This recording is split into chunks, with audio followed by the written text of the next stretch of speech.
ভাই এত পাগল কেন? বউর জন্য অনেক তোমার অলরেডি বলতেছে যে বউর জন্য এত পাগল কেন? আমি কোনো না হইলে মহিমা রাগ করে গেলে তা আমি চলে আসলে আমি বলতেও পারি না মহিমার জন্য কেন জানি আমার এত মায়া, এত মায়া তৈরি হয়েছে। আমি আসলে বিশেষ করে আমার দুটো সন্তান, আমি অনেক বেশি খুশি হয়েছি মহিমার প্রতি। আমি যখন এই বেশ আমি কান্না করতে চাই না।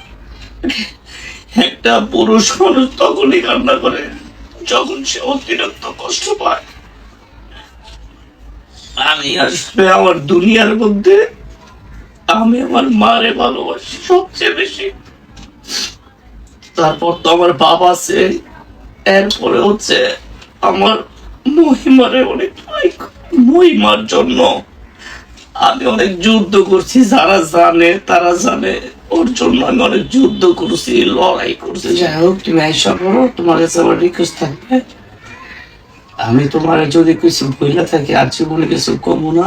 যাক, আমি বলেছি আমি তোমার সন্দেহ করতাম, আমি তোমার আর জীবনে কিছু বলবো না, সন্দেহ করবো না। মহিমার স্বামী দুই সন্তানকে নিয়ে লাইভে এসে মহিমার জন্য কান্না করছে, আর সব কিছুর জন্য মাপ চাইলেন মহিমার স্বামী। বললেন, আমি যা যা করেছি আর জীবনে কখনো করব না, তারপরেও তুমি সন্তানদের মুখের দিকে তাকিয়ে আমার সংসারে ফিরে আসো। তুমি যেভাবে চাইবে আমি তোমাকে ঠিক সেভাবে করিয়ে রাখবো, আর কখনো তোমাকে সন্দেহ পর্যন্ত করব না। তারপরেও আমার সংসারে ফিরে আসো, শুধুমাত্র দুইটা সন্তানের মুখের দিকে তাকিয়ে।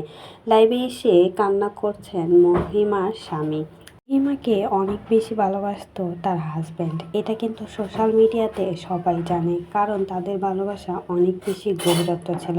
আর সবাই তাদের এই ভালোবাসার জন্যই কিন্তু পছন্দ করত, আর সেই জন্যই কিন্তু তাদের এত এত ফ্যান ফলোয়ার হয়েছে। আর এখন তাদের সংসার ভেঙে যাচ্ছে, সেটা দেখে তো কেউই মেনে নিতে পারছে না।